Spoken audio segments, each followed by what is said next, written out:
Hello everyone and welcome to this week's round review.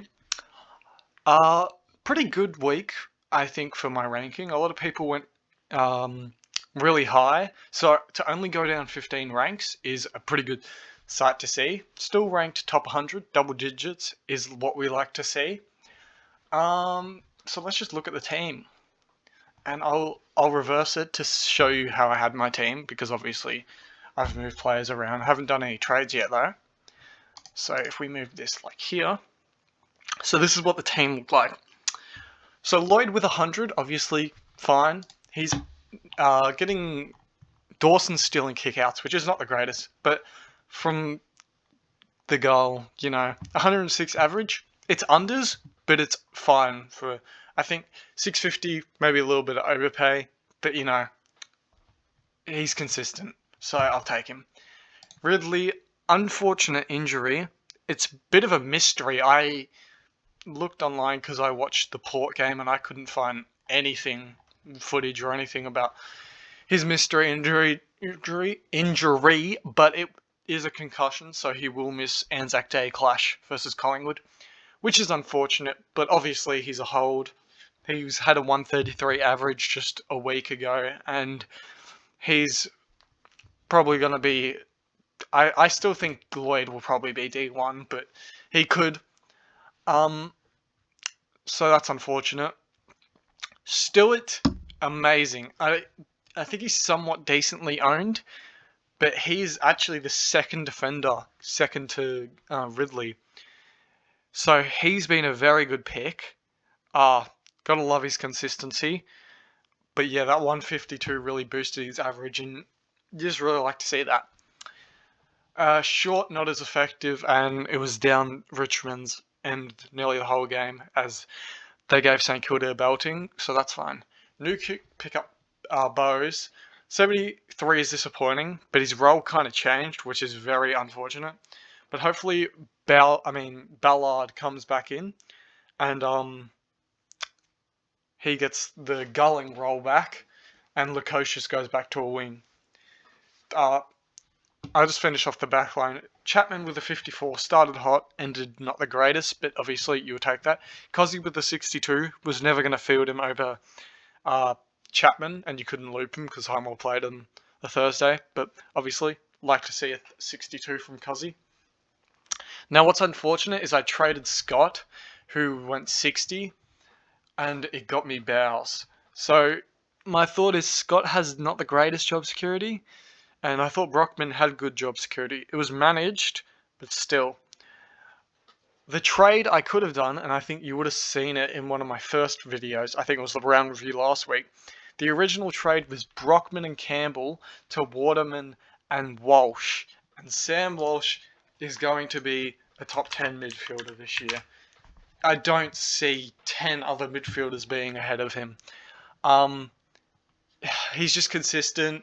For this year, he's got his endurance up. He just looks ahead of people in that draft, and he's one we need to look at. There's also a man called Lockie Neal who had a bounce back game. He did play Essendon, which I'm keeping my eye on. I'd much prefer Walsh over Neal at the moment, but he has been training more. He said he's had the best training he's had in a long time, which is good to hear. And it's just nice to see Neal back in good scoring. I take Walsh over him because he versus Kerno, he's not full fit, and that tag, and then he's got Port, who are good at restricting mids. So personally, I'd go Walsh over him because Carlton fixture, I think, is much kinder. Brizzy, Essendon. I guess it could be, but someone's got to score for Carlton, and it's going to be Walsh. Anyway, enough about those two a little bit. McRae VC obviously took that. Yeah, 146, you like to see it.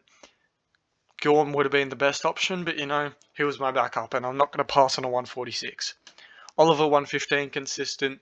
Merritt with a 130, you like to see it. Led 94, I think he got hurt, but he's fine. He came back on. I just can't really remember what the injury was. Yeah, I can't recall it. Brayshaw, I hit the mic. Brayshaw 117, good comeback game. Great pickup this week if you would like someone cheap. He plays North at Optus, and he has 2 more at Optus. And I think he can average like 105. So I think he's a good selection.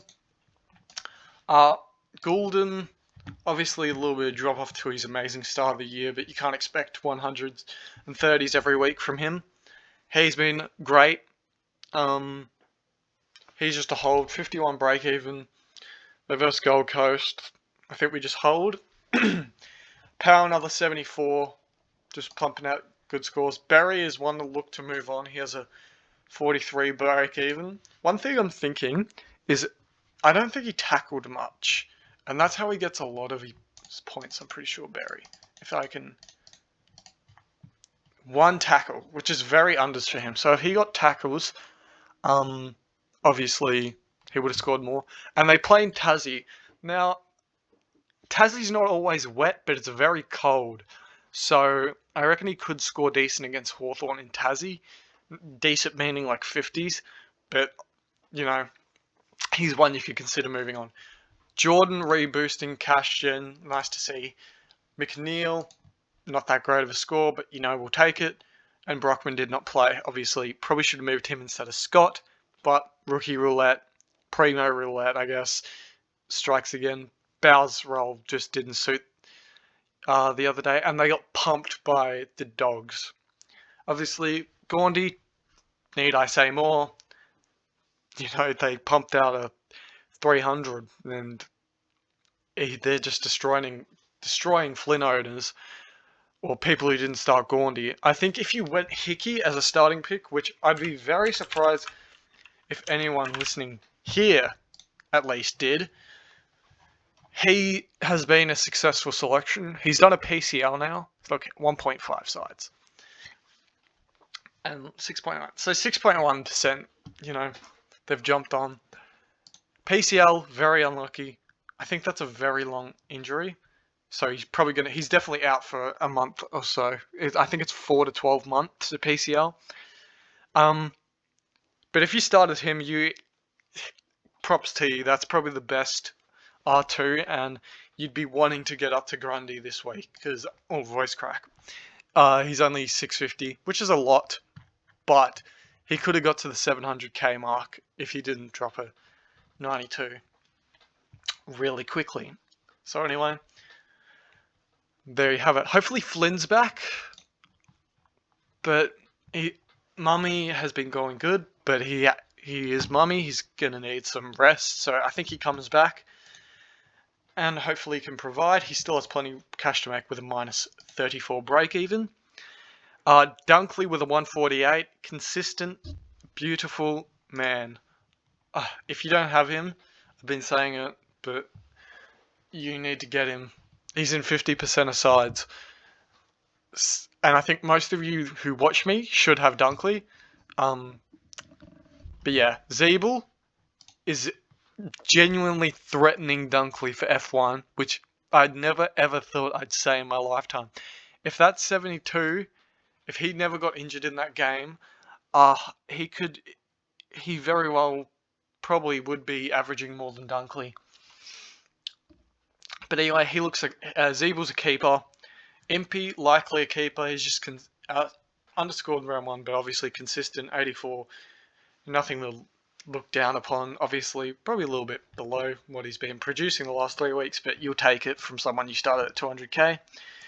Warner, people are moving on from Warner, but personally I wouldn't, as they play Gold Coast, and I have faith in Sydney to bounce back and beat the Gold Coast. You saw what the Dogs did to the Suns, so the Swans could probably realistically do that, and obviously he's been scoring 80s. One down game against GWS isn't the end of the world. This is where I messed up. My brain just didn't really think correctly. Bergman was obviously, because it was dry, and I was like 100%. And I saw Waterman, and I saw it was raining. I'm like, Waterman could tackle it up, you know, get to like a 50. How many tackles did he lay? It was just 5 tackles, which is obviously up from what he had. But it was just a stupid error to pick a guy in torrential rain when it was going to be a nice day up in Adelaide. I just don't like Rowe. Rowe. He just. It's just. Those 40s and 19s have scared me. So I thought if. And he had gone a 56 and 81. So I thought maybe he could get to a 50. But anyway, he didn't. Rookie roulette strikes. I've been pretty lucky this year, so I'm not going to complain. Barry on was unfortunate, but obviously Jordan's had terrible time on ground, and I'm not going to field Lockie McNeil over him. So anyway, this week, if we go optimize, obviously we hold Ridley out for a week, but best defender in the league. You're not going to trade him out. Barry, UE, and UE. It sucks that you can't loophole any of these, so I think I'm gonna go with this. I might do this again. I'm unsure. I want to field Bergman. It's between these two. I'll leave it optimized to start. But yeah, that's subject to change to rookie roulette. McRae and Gorn is probably one to consider. Also, Gorn into Grundy. Probably the easy one, safe one that I'll go with. But McRae's definitely one to look at versus GWS in Canberra. I think McRae's record in Canberra. He does well in just random venues, I think. So, you can have a look at that. Look, Mars, good. I don't know why they're both the same. I think that's an error because I don't. Yeah, I don't see Metricon there. No, Metricon's down there. I don't know why this is MS and this is MAR. But anyway, wait, where is it played at again? I forgot the Canberra name. University of New South Wales. Let's have a look.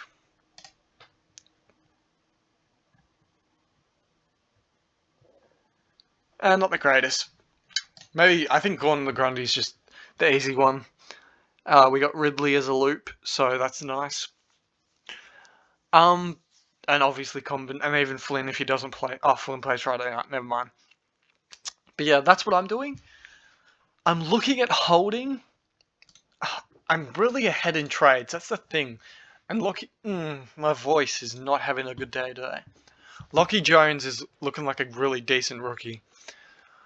If he can average like 60, that's pretty good. Highmore, I don't want to trade Highmore if I'm being honest to Lockie Jones because I just don't want to pay up 20k. So if I did have to make a move to get Lockie, it'd probably be Kaczynski. Even though he has a 9 break even, Jones has like a negative 48, and I make a bit of coin. But yeah, that's realistically all I do for now. I think I'm gonna hold for right now. If Led was in my backline, I'd instantly be trading one of Brockman or McNeil to Jones, but he's not. He's in my midfield, so there's that. But yeah, that's about it for this week. I rambled on a little bit. Thank you for watching. I hope you enjoyed. I've got nothing really to add. Hopefully I can stay in double digits, and thank you for watching. Goodbye.